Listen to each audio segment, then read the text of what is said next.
Hello, Kipster artists. It's Miss Bodine here to tell you about our project for the month of February, which is, drumroll, Black History Month.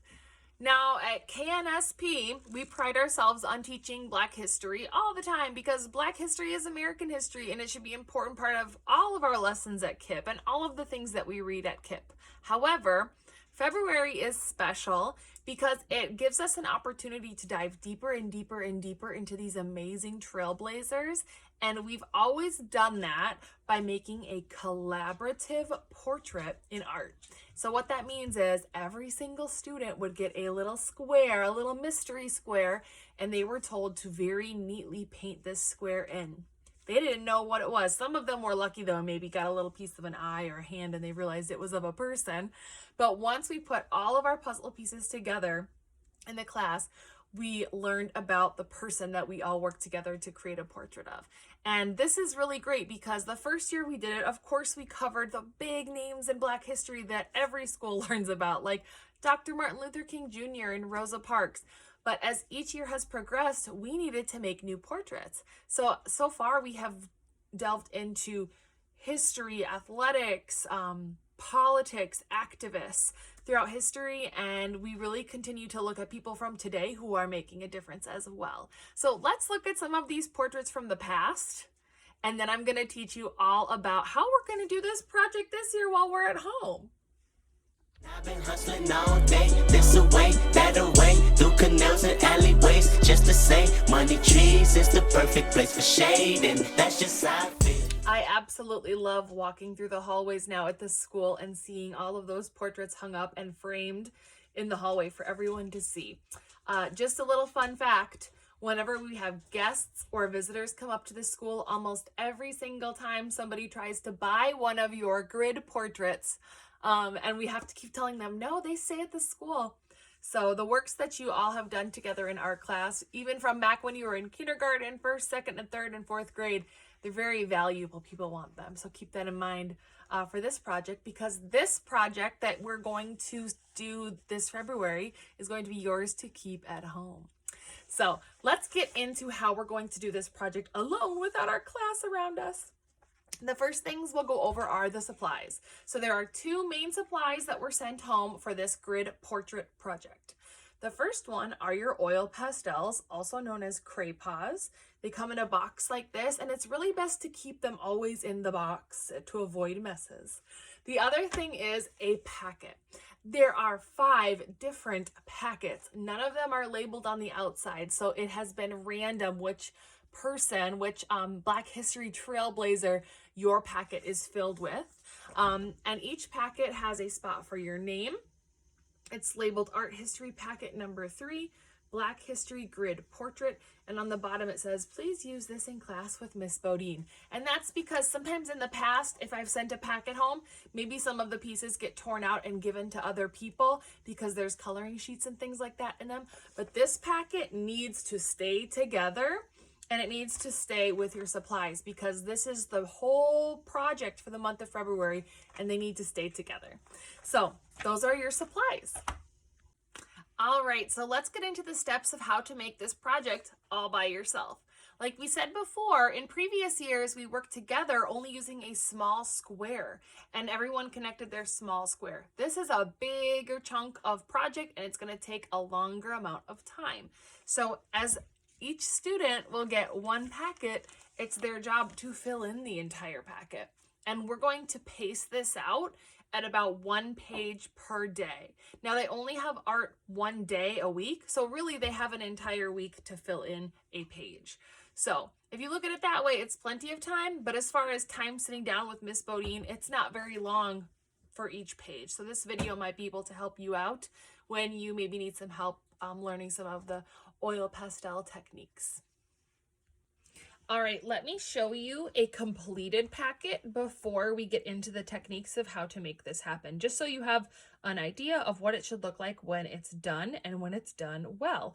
Obviously, if you're a 4th grader, you're going to be held to a different standard than a kindergartner. So we're going to work with whatever level you're at, and Miss Bodine will talk more about that in class. But just know this is a very high level example, which we can all strive for, but we know it's not always possible because we build our skills as we get older. But if you're a third grader or a fourth grader watching this, yours should look very similar to this when it's done. So my name is on the front, and let's look at Miss Bodine's example. On the first page, you can see that almost the entire thing is filled in with bold, bright color. I even have some different textures going on for the hair. And there's some techniques that I'm going to get into with you on different shading and how to make something look like a flat color versus having texture like this.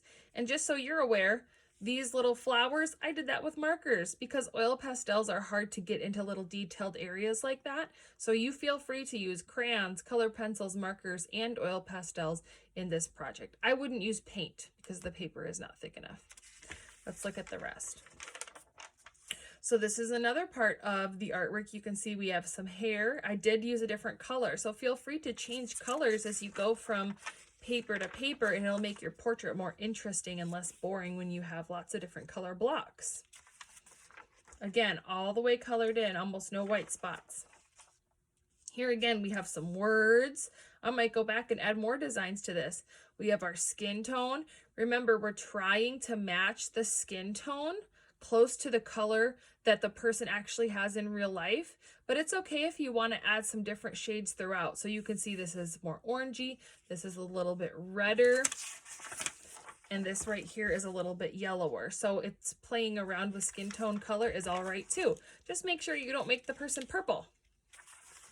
All right, and my last page is right here. And even here, I did make the hair a little bit purpley blue. So it's fun to play around with color a little bit when you're doing this project. All right, once your whole packet is done, I'll teach you how to assemble it. But let's get to what it will be like when you get your brand new packet out on day one. All right, so on day one of class, we're going to figure out who your portrait is going to be of. And that way you can do a little bit of research so that you know how best to make an artwork about them. So let's pretend this is our portrait packet, and we get to open it up on day one with Miss Bodine. And we start to look at the picture. Miss Bodine will have several pictures up of our different trailblazers that we're learning about this year. And if you have this person, you'll realize very quickly that this is Mr. John Lewis, who we actually lost this year. He is very well known for a few things. I'll have the students research these things. But one of the things he is known for is marching in the civil rights movement, and also being a member of the U.S. House of Representatives and being very active in politics, and also for a very famous quote calling for all of us to get into good trouble. So because I know that, I want to add that word, or those words, good trouble, into my design. So it's important to know what the person looks like and what they stand for so that you can bring out those things in the portrait itself. So maybe today I might do my background and I might somehow try to add the words good trouble in there. And I also want to look at the picture of the person so I can kind of get what their skin tone is like. So I already did that when I made my portrait of Angela Davis that I just showed you. So for John Lewis, I'm going to want to look at some pictures online and see if I can get close to his skin tone to match that. So let's get started. All right, let's go over our supplies again. The most needed supplies are your packet and your oil pastels. And for different techniques, you might want these extra things. So let me talk about these for a second. This is scratch paper that I have. It's just ripped up paper. This is for cleaning off any oil pastels that have other colors on them. You can see on this black oil pastel, there is some blue. So I might clean that off on my scratch paper before I would use it on my regular piece. So this is to clean off any oil pastels that get dirty. You also might want a paper towel because if you want to smudge or create texture and you don't want to use your finger because you'll get dirty, you can use a piece of a paper towel. When you want to get really fancy, you can put a little bit of vegetable oil. I don't know if you can see that. A little bit of vegetable oil in a container, and Q-tips or a paper towel is fine. I like Q-tips because you can get details in straight lines, and you can actually turn your oil pastels into a little painted texture when you are using your Q-tips with some vegetable oil. Make sure you ask permission before you go around in your kitchen looking for vegetable oil. All right, so let's get started on some techniques. I had said earlier that I wanted to start with the background so I can get some practicing down. So I'm just going to make sure that my background gets fully colored in. So let's say I just wanted a smooth, flat color. For that, what I would do is I would pick the color that I wanted. I'll pick green, and I gently will color in an area with the color that I like. Now, I always put it back in the container when I'm done using it because I don't want them to roll around, especially on the floor. I want them to stay in their little happy house, keeping them organized. And you really don't want these to get on your floor, especially if you have carpet, because it will get stuck. The oil and the color will get stuck in your carpet and make quite a mess. So if you wanted to smooth this out to look paint-like, you could use your finger and just go in little circular motions like this, pressing and smudging the color, and it will give it this nice, soft, flat color. You can do the same thing with a piece of paper towel. It does the same exact thing. It keeps your fingers less messy. All right, so that's how you get a flat color. Let's say you don't really like that green. Let's say you want to go more of a teal color for your background, but there isn't a teal in your little oil pastel thing here. So you got to mix colors. So if you were going to mix teal, you would put down a little bit of green, and you would put down a little bit of blue right over the top. Okay, and then same thing. You can use your finger and blend that, and maybe that's a color that you like a little bit better. So that is how you mix colors. You might just want a flat color where you mix lots of colors in a row. Maybe now I really like that light green to teal. Maybe now I want to go for blue. So if I just want a normal plain color and I don't want it to be as soft, I just press harder. And now I'm going to use a different finger. And now my color is still flat, but it's not as soft as it was here and here because I used more color and I pressed harder. Okay, so that's how you lay down some background. Let's say I didn't like the flat color and I wanted to add some texture on top. What I could do is get a different color and grab the brown right here, and I could make some little texture. This is especially good if you want to do hair or anything that has texture like this. And then again, just kind of smush it around and you can get a nice little bumpy texture by mixing and layering. So your background can be whatever you want it to be. I have some type of like a rainbow thing going here, so I'll probably continue on with that for the background. All right, so now you're seeing the progress of my background.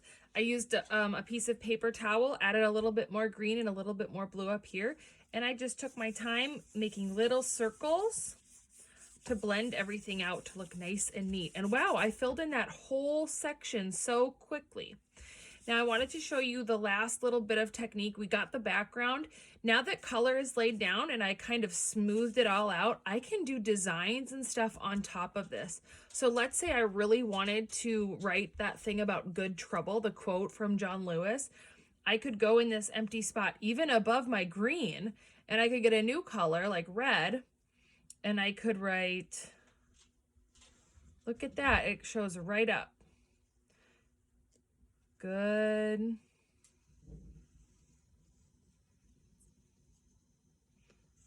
trouble.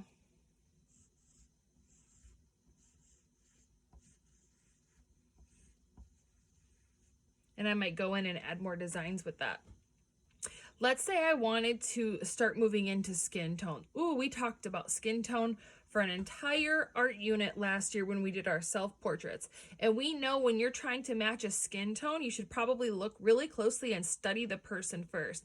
When we learned how to mix our own skin tone, we looked at our arms and we looked on both sides to really understand what tone and colors are in our skin, whether we're pinker or yellower, and whether it's a deeper or darker skin tone or a lighter skin tone. And we sort of like mix the colors to try to match it. So almost everybody starts with a brown. And then you can either add more pink like I did when I was trying to mix Angela Davis's skin tone. You can mix it right on top. Or maybe you want it even lighter. You could use a white. If you wanted to make like a highlight, you might add some white. If you wanted to make it deeper or darker, you would use a little bit of black. Black goes a long way, so you don't need to use a lot of black. You can also warm that skin color up by using the color yellow or orange or red. That will make it a little bit warmer. And you can make it cooler by using pink. That will make it a little bit cooler. All right, now that seems like it's quite a mess. You might be saying, Miss Bodine, why would you do that to John Lewis? And the good thing about this is I get to mix those colors, and it will probably turn out to be a nice skin shade that I can always add more layers on if I don't like it. So let me go ahead and start mixing. See how strong the black is? Black is a very strong color. You barely need to use any of it. I'll mix and mix and mix.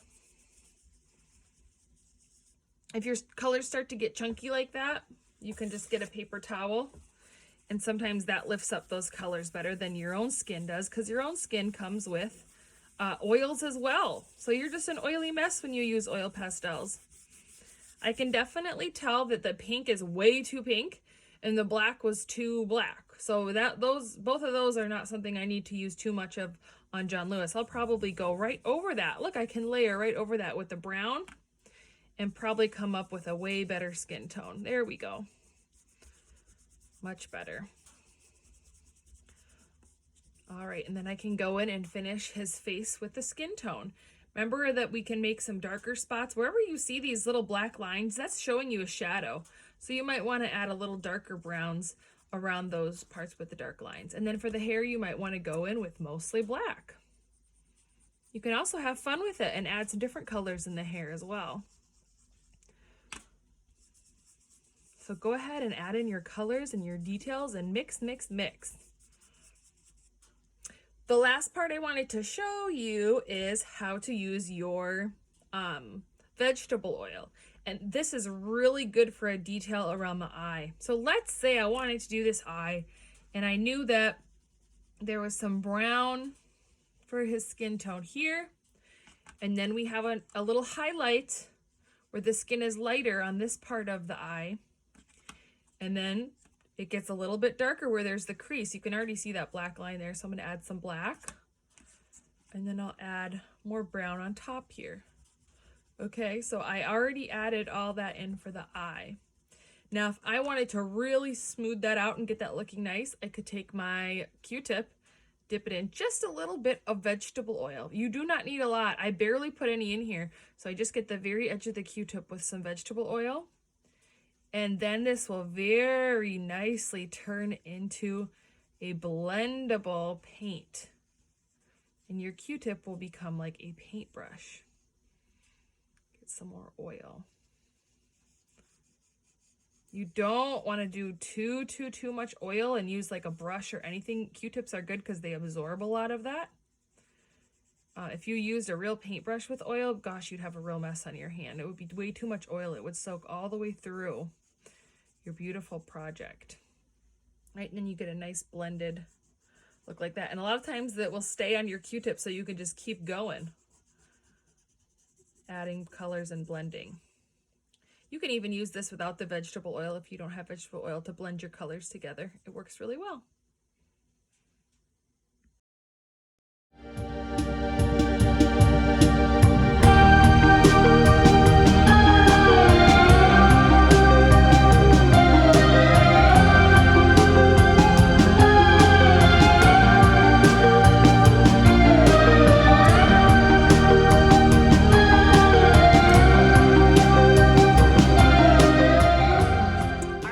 A quick time-lapsed video of how you might want to approach the first page on the first day.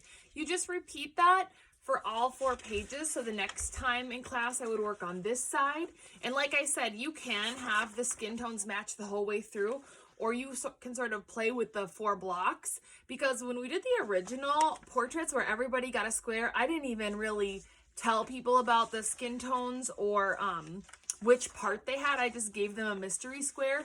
And sometimes it was cool when you had lots of different shades all make up the person because it made it more interesting. So don't feel like you have to match everything perfectly because each square is going to be a different day. When I say square, I'm kind of confusing myself because they're more like a rectangle. So that would have been from day 1, which for art is really week 1 because we only have art once a week. Now I will show you with my Angela Davis one how to assemble it once you are all finished with all 4 parts of your portrait. First things first, I need to wash my hands. Remember to wash your hands whenever you're done using these. When it's time to assemble, you're gonna want some clear tape or glue and then a scissors. The way that this was set up is that there is a slight border around the edge, and then there's some things you're gonna have to trim to make them match. So you can leave the white border on or you can cut right up to the artwork. You can see here, now that I have it all set out, there's quite a gap. Like you can see the bottom of the nose here and the bottom of the nose here. So I'm gonna need to trim the center part to get everything to line up correctly. So this is probably needs to be done with an adult to get everything to match up really nicely. I'm gonna put this on time lapse so you can watch and see how I do it.